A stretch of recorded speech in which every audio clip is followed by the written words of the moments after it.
Tapi the different I think kalau dokter usia berapa sekarang? Sekarang 67 mau 68. Nah, ini luar biasa karena dokter usia 67 mau 68, berarti hampir 70 lah ya. Iya. Tapi kan dokter itu kan evolve dengan keadaan. Ya harus, Ya. karena kalau saya tidak beradaptasi dengan perubahan, anak-anak saya sudah nggak ada di rumah, bayangkan. Ya, artinya Iya. kan dokter akhirnya bisa ngumpul dengan berbagai, Teman-teman, ya. dengan yang Iya. lebih muda bisa Iya. ngobrol, dengan Yes. yang sama bisa ngobrol. Kan banyak orang yang nggak evolve, banyak orang yang stuck di situ di zaman itu nggak berubah-berubah. Iya, Kan? dan mereka itu selalu makanya saya sering banget ngasih juga seminar untuk mereka-mereka yang mau pensiun, masa persiapan pensiun, tapi orang mengatakan masa pengumpulan penyakit, ya kan? Karena sedih kan, itu kan.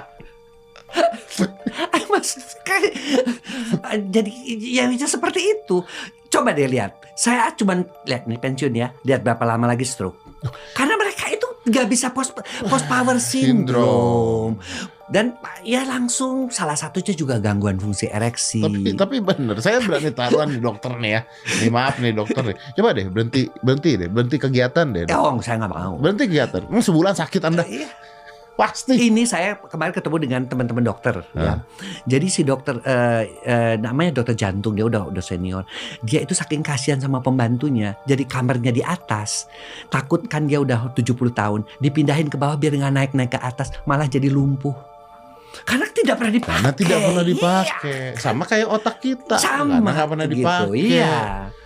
Makanya saya suka bilang, terserahlah mau diundang di mana. Pokoknya otak saya tuh masih berpikir. Makanya saya masih sampai usia segini masih ikut. Kadang-kadang sampai profesornya bingung, kamu tuh udah punya cucu, masih juga belajar, kapan berhentinya. Itu Profesor Sulaiman yang di Turki bilang begitu sama saya. Tapi saya nggak bisa. Saya harus terus gitu loh. Nah, ayah saya itu begitu pensiun dan sebagainya berapa lama sakit? Ya kan? Memang betul. Karena otak udah. Ayah saya juga. Ya. Karena 3 hal yang harus dipakai. Fisik kita harus dipakai. Nah, kalau Dedi kan nge-gym dan kalau saya jalan cepat.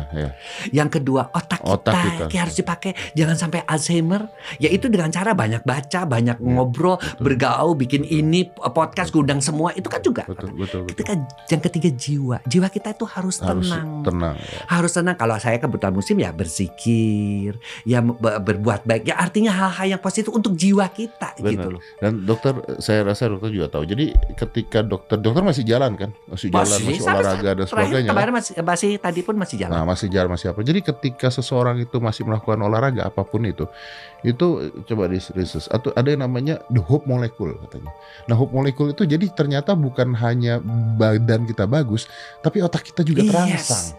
Anda bisa bayangin kalau saya jalan, padahal saya jalan kan di dekat rumah saya juga. Taman-taman saya bisa ngeliat burung. Tapi otak kita terangsang. Kita bisa ngelihat pohon-pohon yang bagus. Kok ini bagus banget di bunga apa?